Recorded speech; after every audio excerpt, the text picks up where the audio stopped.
Welcome to Real Conversations with Patricia Baranovsky-Schneider, the podcast that takes you on a journey around the world to meet some of the most inspiring and accomplished individuals. Discover their stories, uncover invaluable business lessons from their paths to success, and gain exclusive insights on how to apply their strategies to elevate your life and business. Hello, and welcome to Real Conversations with Patricia. I'm your host, Patty Baranovsky-Schneider.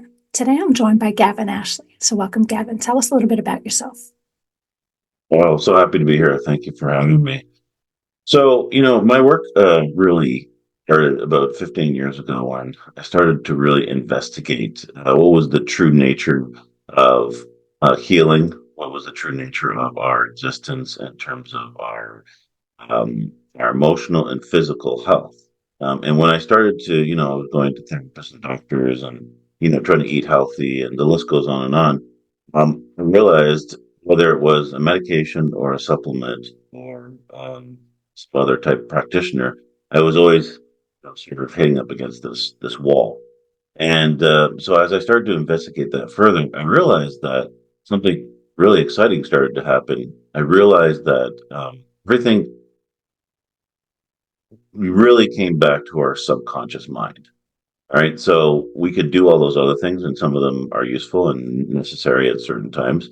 But at the end of the day, whether I had some anxiety or depression, or if I had a back problem or some other physical disturbance, it always seemed to be the simple fact that there was something going on with my belief systems, something going on with my experiences of life. You could call it trauma.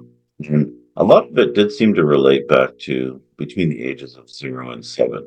So that was quite fascinating for me to discover, right? So when I started to uncover, what I was really holding on to, and sometimes that seems a little bit scary for people, but in reality, it's just basically having an open house on your emotions and an exploration of what emotions that we're holding on to and we're not letting go of. So, so I'll put it really simple.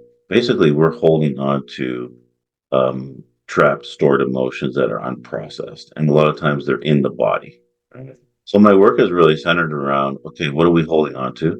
What haven't we let go of? And again, it's very easy to pinpoint it because the subconscious always answers first and it always has the right answer. So we can get that information from the subconscious.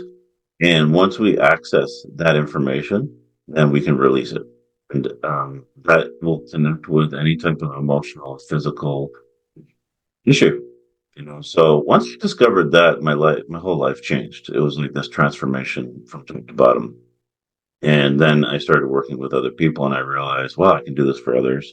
And the same thing was happening, right? The tricky thing that I guess showed up for me was the more the beliefs around society. Right? So society seems to have a little bit of a difficulty with this one, but that's okay. We're moving slowly in that direction, more people waking up to this reality. But, basically, if you want to go to a doctor, then the doctor's going to give you a pill. If you go to a naturopath, they're going to give you a supplement. If you go to a chiropractor, they're going to do an adjustment. I'm kind of looking at myself as a doctor of the subconscious, right? So even if you look at psychology, they're not necessarily working with your subconscious, right? So that's more conscious work. So once we start to tap into the computer system, which is your subconscious, that's when we access the real data, as it were. And once we access the data, that's when we can solve a lot of problems very easily. It's actually pretty funny because for years I was suffering insomnia, and I remember going to doctors for years. They were just always giving me pills. To be honest, none of them ever worked. It just, it was just insane. As a last resort, I wound up going to a hypnotist, and, she had me cured in 3 visits. And it was amazing. It was my subconscious. Apparently, things go on in your brain that you don't realize what's going on. And, back in the day, I was a young mom, single mom of 2, blah, blah, blah. And just in talking to her, apparently I had such guilt for not being the best mom I could and not giving my kids a life. That is what was keeping me up. Like, it wasn't anything that I was consciously aware of, but that's what was replaying in my head. And once she brought that out and, let me basically forgive myself, I was sleeping like a baby. And it's like, I'm a big believer in that because your subconscious it has its own story going on. If you don't know how to tap into it, it comes out in so many different ways. Well, and that's a perfect example of if people would tell me a lot of times, well, I wasn't thinking that emotion, or I don't really feel that maybe, or some of the time they say, oh, that kind of makes sense when we start to pull out the emotions. But for the most part, this stuff is really buried. So, and that's done purposely by the subconscious because it's trying to conceal whatever pain that we don't want to face. So if you look at it like you have system one, which is the subconscious, and you have system two, which is the conscious. That system two thinks it's running the show, right? And you think that you are in consciousness, which you partially are. But what's really running the show is that subconscious, and it always answers first, and it always sort of advises the system of what's going on. But we think it's the other way around. And so a lot of the stuff we can't see. Sleep is a very good example of that because a lot of clients will say, I was sleeping all night, and then all of a sudden, like 3 a.m., I just woke up. And sometimes we think that's the liver, we think, these different things. Not to say that it isn't, but a lot of times it's the processing in the mind, like just exactly like your experience. And it woke us out of the sleep because I believe that it wants to resolve it. And so it's trying to present something to us, but we can't read that information. Mhm. You know, it's not accessible. No, I agree 100%. Uh, Now you've been yeah. described, So go ahead.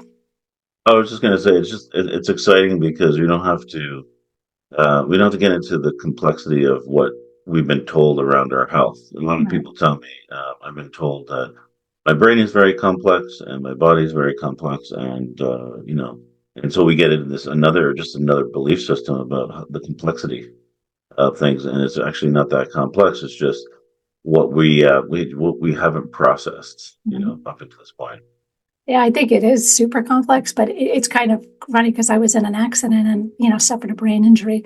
And this Okay, was 8 or 9 years ago. I have no memory of this at all. And I'm told that it may or may not come back, but it's basically your brain's way of protecting you. I have zero memory and I'm okay with that. I definitely am okay with that's that a because good I don't thing, want to right? know. Yeah, Yeah, but it's like you it's don't working. realize how it's designed. It's designed to protect us. But there's some stuff like my situation was an unresolved issue that was hurting me emotionally without me even realizing it until I address it. It's going to keep, like you say, surfacing whatever hour of the night it was. It just wanted me to address it. Yeah, Yeah. exactly. Now, you've been described as an intuitive healer since childhood. So, can you share the moment that you realized your ability to read and clear energy, how it could truly help others? Like, when did you realize that? That's a great question. So when I was working in Toronto at my job. I was a tech support person, and I just got this itching to like do something different with my life. And so, long story short, I decided to quit my job and fly to California. And I actually started working with what I would classify as intuitives. They're people that study intuition, and they kind of did their process on me. And then, some people could say, well, you had the gift before, but I don't know if I was accessing it right. People would have told me, oh, you're really good at like perceiving situations and your perceptions are well, and you seem to understand situations that people get themselves into and all that stuff. You're a good listener. But I wasn't tapping into the full scope of that data. So when I went to California, some kind of activation, I guess you could call it, all of a sudden I could see a lot more information. So this is very useful in the process because, yes, I try to draw people out and ask them questions about like what they're feeling, what their emotions are. But again, a lot of people don't know, and we're very out of touch with what we're feeling. Again, for that particular reason of like, let's hide the information, right? So when we can tap into the intuition, a lot of times that is much. It's very useful because we need to get to that data. We don't need to open up the whole Pandora's box, but we need to crack it a little bit. So that's my gift, and that was what got activated. I think it was always there as a child because my parents would tell me, "Oh, like how did you know that?" And again, there was like little pieces of intuition. It was more spotty, random, that sort of thing. So when I went to California, it was almost like it opened up, so it was more on demand, and that was obviously useful for helping people, right? Because now you need to be able to do it on the spot, Yeah. kind of thing, right? So when somebody's sitting there, and for a lot of people, just not having any awareness Mhm. of what's going on. So if I say, what do they feel with regards to their neck pain or with regards to their high blood pressure, they're like, I don't really know. Maybe I feel something. So when you start to tap in to the intuition piece, that's where it gets really sort of powerful for the people who can't really see their emotions, right? And that was really exciting. So we can kind of go at a rapid pace. We're laser focused, try to drill down into what I call like regression to core beliefs, experiences, in early childhood, access that data, it tends to be much faster. So over the last 10 years, since I was sort of activated in California, um, I really, I really practice that. I do it for a living. So you become very proficient in anything that you do for 10 years. But yeah, it becomes very sort of dialed in, sort of like a radio station that's tuned to the frequency. You can really, sort of pinpoint things very quickly. Um, yeah, so that's been another exciting part of the work. If we can get to the core belief or the core experience that somebody has had in usually 0 to 7, and it pertains to that physical symptom, a high percentage of the time it will get resolved pretty quickly. It's amazing. So tell us Yeah. what exactly, I don't know if this is part of it, but the brain and body clearing system, and how does it work on a remote level?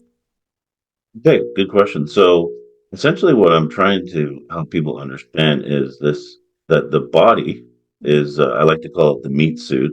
Right. So let me back up for a second.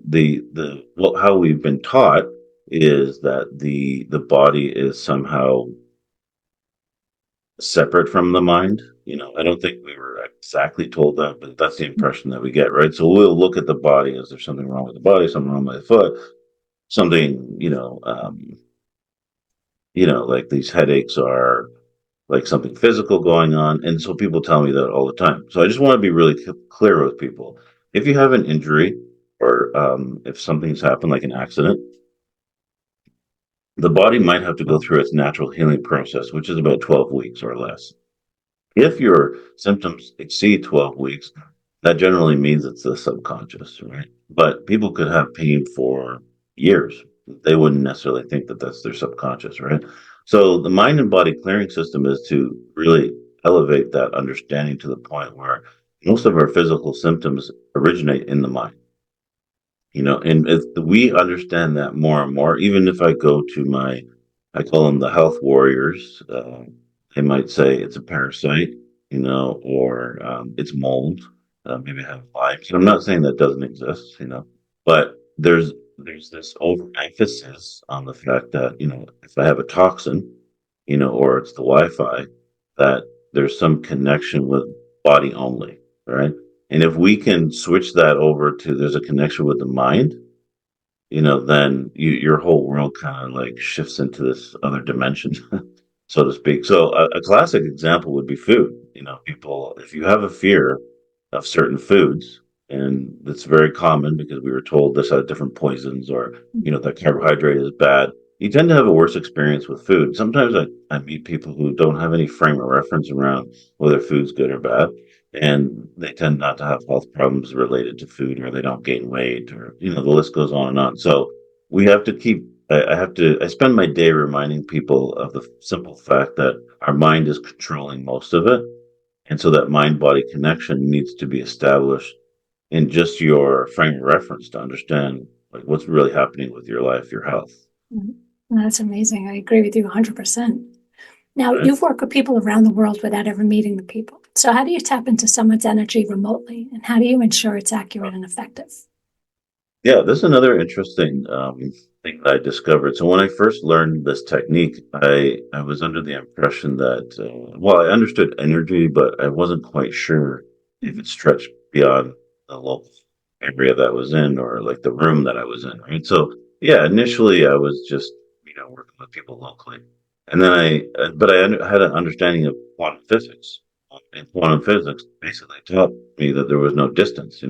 But it's still a little bit of a difficult concept, right? So I would equate it to like a cell phone. If I ask somebody how a cell phone works, they know like a conceptual idea of you dial a telephone number and you get somebody on the other side of the world. But that doesn't really explain it. But it's similar to that in the sense of when I connect to somebody's energy, distance between them is there's no distance. So then that is the study of they call it the 0 point field, which basically means there's no distance, right? So, anyways, when I was testing that, because I wanted to know, is it really true, right? So I would just test it with my friends and family and just say, okay, we're going to run this process. I'm going to do my intuition. And there was no difference, right? So it didn't matter if I was on the phone or Zoom or if somebody was texting me. Classic story in my early days was somebody had called me with a nosebleed. It was very bad. It kept coming out. So I just asked the brain, to stop the nosebleed, and it stopped shortly thereafter. I was in Australia, they were in Toronto, right? So the brain responds to my instructions, whether it be something like that or releasing some old trauma. But it didn't seem to be the distance didn't seem to matter. So that was really exciting because then people don't have to travel for visits and it's a little bit of it's a hard concept to get for some people, and I totally get that. But I do notice as we move along in time, more and more accepting it. So that's exciting. No, I agree. Like even the hypnotist that was working with me, she does remote also. And people could say, well, how could it just works? It's if you're open to receiving it, you're good. So now, can you walk us through a real life example, no names, but of someone who experienced a dramatic transformation through your work? Okay, good. Yeah, so I had a recent case with somebody who has Parkinson's, and so they were told, as most people with Parkinson's would be told, that this would be a long life journey for them, or well, from the starting point of like 2 years ago, and then it would continue and just progressively get worse, right? So they say that's a neurological disorder, right? So when we first started working together, this person was very not understanding their emotions, right? So we have to kind of dig a little bit. And I used my intuition to get some early childhood memories. So at the beginning, it was they classified it 8 out of 10, which was sort of these 8 to 10 vibrations a day, right? To date, we're down to about two or three, so they're having them occasionally, but great reduction. That's in a couple months. So the time frame, sometimes can be shorter. I've had other cases where it wasn't that long. If somebody is more aware of their past. And yeah, so it's very exciting. So whether you have Parkinson's or you have um, like constant headaches, that was another one that was very consistent. I've had people with headaches since they were one lady in particular since she was 12, and so that was 30 years. That released pretty quickly, maybe a couple weeks, and she never got them again. Right. So that was the trapped stored emotion that's in the head area. Right. In the Parkinson case, you have a nervous system response to trauma, and it's affecting you neurologically. The doctors can actually see in the brain where this exists in terms of the part of the brain that's being affected. Right. So I want to be really clear with people. It's not that the person is not having that experience. It's not like some psychosomatic just made it up in their head. They are having a physical disturbance, right? What I'm trying to point out is what is the source of the physical disturbance? Is it the actual physical body, or is it more related to the trapped emotion? And I feel at this point people would know what I would say to that. Wow. No, I mean, I agree 100%. I've seen a lot of people, actually, I've interviewed a lot of people too, that one woman had basically got told she had a disease and there's no recovering from it. And she was young. It was pretty much say goodbye to everybody. She's living a healthy life now. Just when she accepted that and decided, no, whatever was going on in her head, she just fought it every step of the way and she's totally fine, so I agree. Now your It's system, incredible. yeah. Now your system addresses everything from physical pain to emotional trauma and even career stagnation. So how do these different challenges connect? How are they connected energetically? Oh, great. So what you'll notice in the brain, again, to really help make it simple, what we do is we isolate that area of life. So again, in the case of the Parkinson's or the headache, isolating the emotions that are directly connected with that. In the case where somebody, for example, is looking to have more motivation, or they're looking to follow through something with their business, we're going to look at the same mechanism that's preventing them from doing that. So that will be definitely on more of an emotional spectrum. Although it's all emotional spectrum, there's some that's trapped in the body, and there's some that are just essentially like you could call it a block, right? So the person will most likely have some kind of belief system or they have some kind of trauma that's telling them that whatever you're going to do is sort of in this category of dangerous. And I'll just quickly explain that.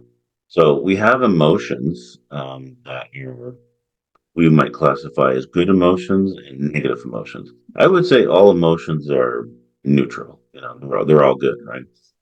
So it might be a weird thing to hear, but let's say, you have anger.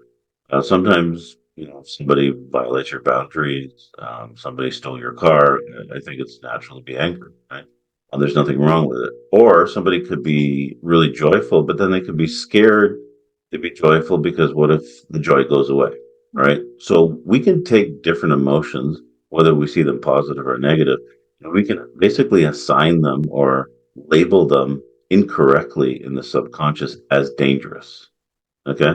So if somebody wants to step out of their box and create a business and go on social media, they may have already incorrectly labeled certain emotions as dangerous. And then basically you have inaction, right? So the really cool thing about this, again, whether it was a headache or a physical disturbance of any kind, or somebody was not taking action in their business, it was this simple fact that they had assigned incorrect label to the emotion that pertained to that symptom or that activity, right? So once the labeling was removed, as in that it's not dangerous, right? Then I noticed people were in action, and at the end of the day, let's face it, if you want to make more money and you want to be productive, you have to be in action, right? This is not like love and light, sit cross-legged and hum, and things are going to come to you. That's not how it works, right? I mean, some people can teach that, but in my experience, you need to take action steps every day. You need to follow through on things, and if you can't do that, which so many people I meet, they're so stuck inside of these labels that they have placed on the emotion they can't get anything done, right? And then therefore they get manifest and they take all these courses and they go on this hamster wheel, right? Mhm. So you can actually, with the same process, you can have actual explosive growth, energy, production. The production output is phenomenal because all of a sudden you don't have anything to hold you back. Nothing stops you anymore, right? So we just have to go through the process of removing those incorrect labels, but it can happen pretty quickly. And then people realize they learn something about themselves because they start to understand why it is that they're not in action. Right? And sometimes that's useful within itself. I had a client this morning where she needs to get out and get a job and make money, but she has this dread of going into the workforce. But that's just from a previous experience, right? So she has labeled a series of emotions incorrectly. When we reframe that subconscious, all of a sudden it's action time. No more dread. Very interesting. Now, I guess it's kind of a little bit, but you mentioned like emotional clutter and mental programming. So, what are the most common limiting beliefs people carry, and how can you help clear them? Okay, yeah. That's a really good question because I find the clutter thing is the biggest issue. It's like a traffic jam in the head. So when we have a lot of these unprocessed emotions, it's kind of like the highway at rush hour. It's like major traffic jam. And a lot of them, people, we might say again that we're complex, but we're actually very similar in nature, right? So we have a lot of belief systems that I'm not good enough. Nobody loves me. Nobody cares about my work. Why bother? This is hopeless. Nobody's going to listen to me. They have this. I think the biggest one maybe would be imposter syndrome. Where people feel like like who's going to believe me? I don't have accreditation, and just to be clear, I don't have a massive degree behind my name. Nine times, I never get asked that question. Every once in a while, someone will ask for my letters, but in all the years that I worked, all people want is results, right? So when people go into these different professions, they think they have to have some kind of like big degrees. I'm not saying anything wrong with that, but it's about validating yourself. So healing the trauma, all of a sudden they feel good enough. They feel their work is valued because they're valuing themselves, and all that limiting beliefs about themselves not being good enough go away, right? So I think those are the two big ones. I'm not good enough, and imposter syndrome. It's crazy. We talk about this all the time where we don't realize like how, every generation changes and whatnot. Like I grew up in that era of kids are seen and not heard, do as you're told, and, just keep your mouth shut, do what you're told, so as we progress in life, you just believe no one wants to hear anything I have to say because I'm not supposed to be speaking. I'm not allowed to have an opinion, blah, blah, blah. So, as you become an adult and, as each generation, you're passing down stuff to the next generation. Some people will evolve a little bit and maybe not pass down as much. And maybe we got another 100 years for people to change. But, without realizing that you're doing it or realizing that that's still in your head, I could see where this becomes stuck in there in this little, brain maze of holding us back in life. Because why would I, like some people say, my families are all doctors and that's just what I was supposed to do. But maybe I'm doing it and I hate doing this, but I would rather do something else. But it's engraved in my head that that's what I have to do. And, you wouldn't know that you have a voice and you could use it because you weren't taught that. So I could totally see how this would hold people back in life. And you would never think that that's something that's just stuck in your head from when you were a kid. So like you say, Well, 0 to 7. and I think what really is happening, a lot of us were not brought up in environments where we given really empowering, positive belief systems. So if you look at people who maybe or their father or their mother is very successful businessman, businesswoman, there's a possibility that they just pass on this like very good mindset about money, good mindset about success.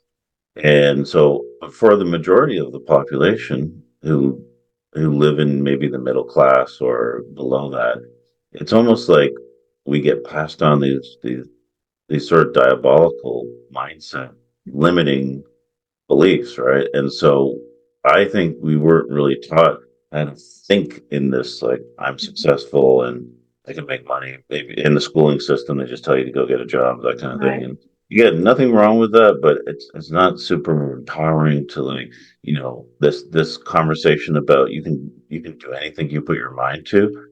Like that's not what we're taught, No, no, not at right? all. Not at all. I mean, So I'm having to deprogram that essentially. oh, that's amazing though. And I think so much of us, it's like once people realize that there is an option, instead of just sticking to what you were told, because it might work for some people, but it definitely don't work for all. But I think, I love what you do and I think it's amazing. Now, Thank you so kind much. sure. Now, a lot of people, I shouldn't say a lot of people, there are many people who are skeptical of energy healing or intuitive work. So what do you say to those who are curious but hesitant? Well, you know what I say to that is, because a lot of people that come to me have pretty much done everything. So I would say if I came to the table with something that they had already done, like homeopathy or naturopathic or even some other, there's a lot of popular energy modalities out there because people ask me, what kind of modality is this? It's more like self-taught. So I'm actually bringing something to the table which most people have not experienced, right? So if you want something to change in your life, right, you're going to have to try something different. And a lot of times you have to step outside the box, but I can guarantee you if I tell you doing something that you've already done or it's more mainstream, you'll check out because you're like, well, I've already tried that. This doesn't make sense, right? So in order for people to put away their skepticism, they have to first understand bringing something completely different to the table. Right? It's not the same, right? And therefore, that's what should be encouraging people to realize that, okay, in order to solve some of these problems, we can't do the same thing over and over again and expect different results. We have to bring something different to the table, and that's what I'm doing. No, I agree. And so many people like just the proof is in the pudding. It's helped so many people. So it's like you want to take a chance, and you don't force anybody. So it's like if you don't want to, that's fine too. Then you continue on this bad path for the rest of your life. I wish you luck, and I'm here when you need me. I've So, never had anybody, it's kind of an interesting thing. I never had anybody say it didn't work, yeah. Maybe they didn't stay long enough to get the full resolution, could be finances, could be some resistance. Sometimes people leave and come back. It's all what they're ready for, right? But the time that they worked together with me, I've never heard somebody say that completely did not work for me. So that's That kind of says interesting. something. Yeah. So now let's talk about your work with peak performance. How do you help people unlock their full potential, whether it's in business, relationships, or creative pursuits? Okay, so some of the methods that are out there right now, I'll just name a few. And it's like fake it till you make it. There's some other things like mindset reprogramming, and then you have like affirmations. And I'm not saying anything wrong with them, but again, they don't address the core issue. And the core issue is your subconscious. What is your programming dictating? Right? So to unlock that peak performance, we have to get to the deeper drivers of what is preventing you from actually tapping into whatever it is that you want to tap into. And I'm gonna say it's kind of repeating myself, but it's around core beliefs from childhood, usually 0 to 7, and those core beliefs are driving you. Right. So you can do all those other things, and I know people who go for courses and they read books. I call it shelf knowledge, right? You basically learn it and then you put it on the shelf. And we've all done that, right? I've taken tons of courses, I've read lots of books, and you get really excited, and then yeah, nothing happens. Yeah. And the reality is that's because the subconscious um thinks much faster than you. There was somebody who wrote a book. It's called Blink. It's a really cool understanding of the subconscious and how it takes over in about 5 seconds. So you don't have much time to try to manage those thoughts, right? So in order to really unlock that peak performance, you have to get to that programming, and then once that's neutralized, then there is no barrier. You can do anything at that point, right? Pretty cool. So now, how does spirituality play a role in your healing process? And how do you support those on a path of personal or spiritual journey? Yeah, you know what? There's a spiritual aspect to this, I guess, because you're tapping into what you could classify as the soul. And the soul, again, like the ego, like the subconscious, are all connected. I do try to take a scientific approach to things. So we are talking about quantum physics and stuff like that. So it's less about spirit guides and, astral realms and, meditation, but all of those kind of fit in. And I like when people are doing those in conjunction, right? So I think we're tapping into, I call it the mental body, right? That's where you're holding most of your trauma. But I think there's a spiritual aspect to that, because again, it connects to your soul. Some people call that the ego. And we're deconstructing that technically. So if you look at the ego as like these pillars of identity, and these identity pillars are really big inside the mind, and so they hold up these large constructs of the subconscious, which are usually the ones holding you back, right? So as you deconstruct the ego, not totally getting rid of it. Some people have asked me that, can you actually get rid of the ego? And it's like, it doesn't work like that. But you can deconstruct large portions of it.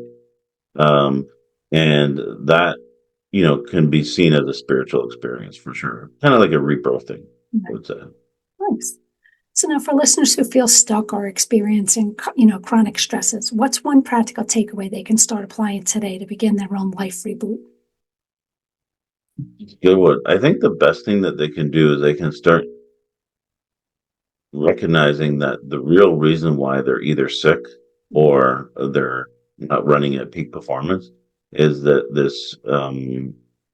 this feeling of not acknowledging what they're feeling. So even if they don't really know all of like the trauma from early childhood, on a daily basis, you know that you're having different types of emotional responses. Either it would be anger, it would be frustration, it would be upset. So people can start in this moment just asking themselves, telling themselves, it's okay to feel like this. My feelings are valid and I'm allowed to feel this way. One of the things that we have a tendency to do as humans um, is push away our emotions. And we either, especially the spiritual people, they'll say, that's bad, that's negative, right? And again, that's how I was taught, right? But the reality is not true. So if you can embrace all emotion and you can say, all of my emotions are precious, all of my emotions are valid, and I'm allowed to feel like this, you'll actually feel a release, and you can kind of target different areas of your life where you're probably suppressing something through the act of dismissing your feelings. And I can tell you right now, the subconscious does not dislike anything more than being dismissed. Does not like that. Very bad. To the subconscious, because at the end of the day it wants to be acknowledged. It's yelling at you, screaming, like when you're waking up in the middle of the night. It's like, look at me, look at me. I want to be acknowledged for everything you're not seeing, right? So I'm going to wake you up every night until you get it. Yes. Right? So if you just start acknowledging it, and people have to be very careful that they don't overthink this and think that that's too simplistic, Gavin. Like you cannot say that that's easy, right? And there might be a couple more advanced aspects to the technique, but at its core, we are acknowledging the feelings that we have, and we're saying that they're precious, and we're allowed to feel that way because we were never valid. Most of us were not validated for our feelings as young children, and our parents didn't know any better. Even the greatest parents, they didn't know that they were supposed to do that. So right now in this moment, the more you validate you for feeling the way that you are and you're okay with it, the more you will release and kind of have like this open house on your emotions and see what you can acknowledge in this moment. Very nice. Now, anything else you want to add that we didn't talk about already? The only other thing is I wanted to make mention to everybody that, inside of everything that I've talked about today, reach out to me. Everybody does get a 20-minute session with me. And during this session, they will be able to access a lot of this data. Even if somebody doesn't sign up with me, they get an opportunity to see the belief systems, the memories, the traumas that are coming up. Not, again, in massive detail because we don't need that, but you'll learn something about yourself in that moment. It can tell you exactly what is holding you back, why you're stuck, why you have that particular health issue, and we can pinpoint that. So at the very least, you will learn something. Very nice. Now, how could people get a hold of you or learn about you and all that good stuff? So the best way is the lifereboot.ca. So it's the lifereboot.ca. You can find me on socials as well. Same thing, the Life Reboot. But the website is the easiest. You can also reach me at Gavin at the lifereboot.ca. But yeah, if you go to the website, you can actually book a session or just send me a message and we can schedule something and yeah, get that life rebooted. Very nice. Well, thank you again for being on the show. Again, that was Gavin Ashley. So thanks for listening to Real Conversation for Patricia. Never miss an episode by subscribing to the channel and be sure to click the bell notification to see future episodes. So thank you again. Thank you. Thanks for having me. My pleasure.